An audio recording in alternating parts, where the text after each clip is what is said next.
तो दोस्तों आज बात करने वाले हैं एक्सिस स्मॉल कैप फंड पे। अभी रिसेंटली हमने बात की थी जब बेस्ट म्यूचुअल फंड्स पे, तो काफी सारे लोगों के कमेंट्स आ रहे थे एक्सिस स्मॉल कैप फंड पे बात करने के लिए, कैसी अभी परफॉर्मेंस चल रही है, कंटिन्यू करें या नहीं करें। इन सारी चीज़ों पे डिटेल में बात करेंगे, समझेंगे अभी रिसेंट परफॉर्मेंस कैसी है, इन्वेस्टमेंट स्ट्रेटेजी कैसी है, वो सारी चीज़ों पे ब्रीफली यहाँ पर बात करेंगे। तो सबसे पहले इसके म्यूचुअल फंड की डिटेल समझ लेते हैं। 26,000 करोड़ के आसपास का फंड साइज हो चुका है, तो रिलेटिवली थोड़ा सा ज़्यादा फंड साइज अभी इसका हो चुका है।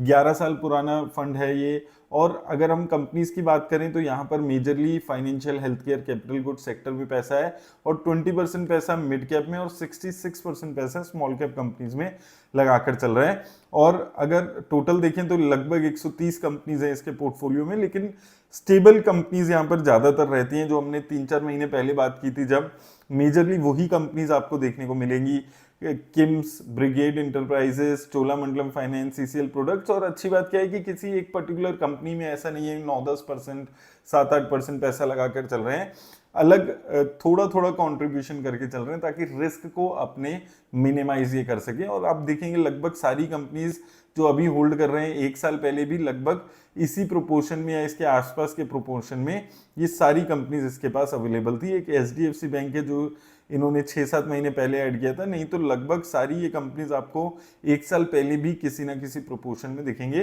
तो बहुत ज़्यादा चेंजेस नहीं करता है ये म्यूचुअल फंड, सिमिलर कंपनीज को अपने पोर्टफोलियो में रखता है और कंसिस्टेंटली उनको फॉलो करता है। रिस्क प्रोफाइल पे इसकी अगर हम बात करें और बाकी डिटेल्स अगर देखें, तो स्टैंडर्ड डेविएशन इनका चल रहा है 14 के आसपास। बेंचमार्क का जो स्टैंडर्ड डेविएशन है वो 19 के आसपास है। स्टैंडर्ड डेविएशन ये दिखाता है कि एक फंड कितना ज्यादा वॉलेटाइल है रिटर्न्स देने के मामले में, और ये काफी स्टेबल फंड है रिटर्न्स देने के मामले में। बहुत ज्यादा वॉलेटिलिटी आपको नहीं देखने को मिलेगी, एक साल 100% की रिटर्न, अगले साल 5% की रिटर्न, इस टाइप की बहुत ज्यादा वॉलेटिलिटी आपको इस फंड में देखने को नहीं मिलती है। प्राइस टू अर्निंग 35 के आसपास है, बेंचमार्क का प्राइस टू अर्निंग 32.55 के आसपास है। तो ये डिपिक्ट कर रहा है कि थोड़ा सा बेंचमार्क से ज्यादा रिस्की कंपनीज में थोड़ा सा पैसा लगा रहा है, ग्रोथ ओरिएंटेड कंपनीज में थोड़ा सा ज्यादा पैसा लगाकर चल रहा है। वहीं पोर्टफोलियो टर्नओवर सिर्फ 0.33 यानी कि 33% के आसपास का है, यानी कि बहुत ज्यादा चेंजेस नहीं करता है। जो मैंने अभी यहाँ पर भी आपसे बात की थी कि सिमिलर कंपनीज दिखती हैं, बहुत ज्यादा फ्रीक्वेंटली चेंजेस नहीं करता है, कुछ कंपनीज को ऐड करके लंबे टाइम तक अपने पोर्टफोलियो में रखता है। वहीं अगर हम इनके फंड मैनेजर की बात करें, हिस्ट्री पे अगर हम बात करते हैं, तो देखिए अभी अगर आप प्रेजेंटली देखेंगे तो प्रेजेंटली अभी इनका जो फंड मैनेज कर रहे हैं वो तेजस जी यहाँ पर मेजरली मैनेज कर रहे हैं फंड, और इसके साथ साथ 2 फंड मैनेजर और ज्वाइन कर रहे हैं। अभी थोड़ा सा यहाँ पर चेंजेस ज्यादा हो रहे हैं। पहले अनुपम तिवारी जी ने काफी लंबे टाइम तक इस फंड को मैनेज किया है, 6-7 साल उन्होंने मैनेज किया। उसके बाद 1-2 साल अभी कुछ पीरियड के लिए श्रेयस देवलकर जी ने मैनेज किया। अब फिर से फंड मैनेजर यहाँ पर चेंज हुए हैं, लेकिन एक चीज तो ये, एक पॉइंट ऑफ व्यू तो ये है कि चेंज फटाफट आपको देखने को मिल रहा है, और दूसरा पॉइंट ऑफ व्यू क्या है कि कंपनीज बहुत ज्यादा चेंज नहीं हो रही है। तो फंड मैनेजर के साथ चेंज होने के साथ साथ ऐसा नहीं है कि इन्वेस्टमेंट स्ट्रेटेजी में कोई लंबा चौड़ा आपको चेंज देखने को मिल रहा है, जो कि एक पॉजिटिव बात है इस कंपनी के एंगल से। साथ में अगर हम अब रिटर्न्स पे बात करते हैं, तो देखिए अगर हम हिस्टोरिकली रिटर्न्स की बात करते हैं, पहले ईयर ऑन ईयर अगर हम देखते हैं, तो एक साल में सबसे अच्छे रिटर्न्स देने वाले कुछ फंड्स में से एक ये फंड चल रहा है। अभी कुछ टाइम पहले ये one of the best performing fund था 6 मंथ्स में, अभी थोड़ा सा पीछे हो गया है।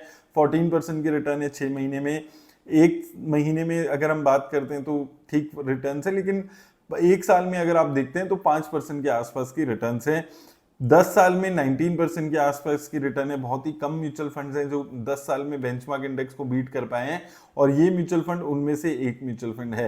हालांकि 3 और 5 साल में थोड़ा सा इसका अंडर परफॉर्मेंस अभी दिख रहा है, क्योंकि बीच में कुछ साल थे, 2-3 साल ऐसा लगातार अंडर परफॉर्मेंस यहाँ पर इसकी देखने को मिली थी।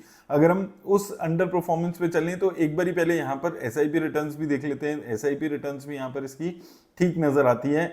अगर हम लॉन्ग टर्म के देखते हैं 10 साल में 22% की रिटर्न। वहीं अगर हम यहाँ पर इसकी रोलिंग रिटर्न्स की बात करें एक साल की, तो यहाँ पर कुछ आपको डिटेल्स देखने को मिलती हैं। जिसमें थोड़ा सा आइडिया बेटर मिलेगा आपको कि कहाँ ये फंड फेल हुआ और कहाँ अच्छी रिटर्न्स आई। तो देखिए 2019-2020 ये अच्छे पीरियड थे इस फंड के लिए, शुरू में बहुत ही जबरदस्त रिटर्न देने वाला फंड था। 2016, 17, 18, 19 ये फेज था जब ये फंड अपने बेंचमार्क इंडेक्स को कॉम्प्रिहेंसिवली बीट कर पा रहा था। और यहाँ पर आप देखेंगे 2020 के क्रैश में भी ये फंड काफी अच्छी डाउनसाइड प्रोटेक्शन आपको दे रहा था। यहां तक इसने अच्छा परफॉर्मेंस किया। उसके बाद ये 2020 से लेकर 21 का पीरियड जो था, यहां पर ये अपने बेंचमार्क इंडेक्स को नहीं बीट कर पाया। उस टाइम बहुत ही जबरदस्त रिटर्न्स आने लग गई थी, स्मॉल कैप रिटर्न्स में 100% की रिटर्न्स आई थी। तो वहां पर ये अपने बेंचमार्क इंडेक्स को बीट नहीं कर पाया और रिटर्न्स यहां पर खराब होती चली गई। उसके बाद फिर इसने एक कमबैक किया, अपने बेंचमार्क इंडेक्स से बेटर रिटर्न्स दी लगभग 2021 से 22-23 इस फेज में।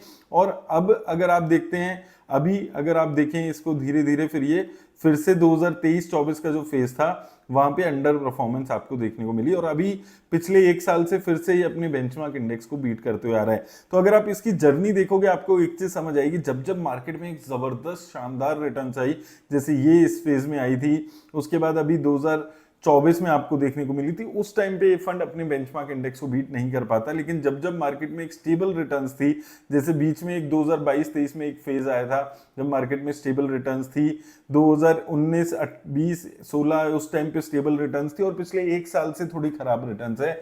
जब जब मार्केट में खराब रिटर्न्स है तो ये फंड अच्छा परफॉर्म कर पाता है, बेंचमार्क इंडेक्स से बेटर रिटर्न्स दे पाता है। लेकिन जब मार्केट में बहुत ही अच्छी तगड़ी रैली आती है तो वो उस रैली के साथ आगे नहीं निकल पाता। उसका रीजन है कि फंड का जो इन्वेस्टमेंट स्टाइल है वो स्टेबल कंपनीज में इन्वेस्ट करने का है, बहुत ज्यादा ग्रोथ ओरिएंटेड कंपनीज में और बहुत ज्यादा चेंजेस पोर्टफोलियो में ये वक्त के साथ नहीं करता है। तो जब मार्केट में तेजी आती है तो कुछ स्पेसिफिक कंपनीज में तेजी आती है जिसकी वजह से ओवरऑल तेजी देखने को मिलती है। उस टाइम पे फंड अपना इन्वेस्टमेंट स्टाइल से आगे बढ़ के और कंपनीज को चूज करके इन्वेस्ट नहीं करता, क्योंकि पर्पस यहाँ पर अच्छी रिटर्न्स के साथ साथ रिस्क मैनेज करना है यहाँ पर और डाउनसाइड प्रोटेक्शन है। तो खराब मार्केट में अच्छी रिटर्न्स दे रहा है ये, लेकिन जब जबरदस्त मार्केट की हिस्ट्री देखी जा रही है तो ये फंड थोड़ा सा लैग करता है और इसीलिए ओवरऑल इसकी परफॉर्मेंस जो है वो 5 साल और 3 साल में अच्छी नहीं दिख रही है। हालांकि 10 साल में और अभी रिसेंट 1 साल में अच्छी परफॉर्मेंस दिख रही है। तो आप भी अपने इन्वेस्टमेंट स्टाइल के हिसाब से इस फंड में उतरिएगा। अगर कम रिस्क लेने वाले, डाउनसाइड प्रोटेक्शन अच्छी चाहने वाले फंड में इन्वेस्ट करना है तो ये फंड आपके लिए सुटेबल है। लेकिन अगर आप high risk, high growth, high return वाले फंड की तलाश में है तो शायद ये फंड आपको सूट ना करे। तो इन चीजों का ख्याल रखिएगा। लेकिन याद रखिए किसी भी तरह के इन्वेस्टमेंट की राय नहीं देती है वीडियो। मेरी तरफ से बस इतना ही दोस्तों, धन्यवाद।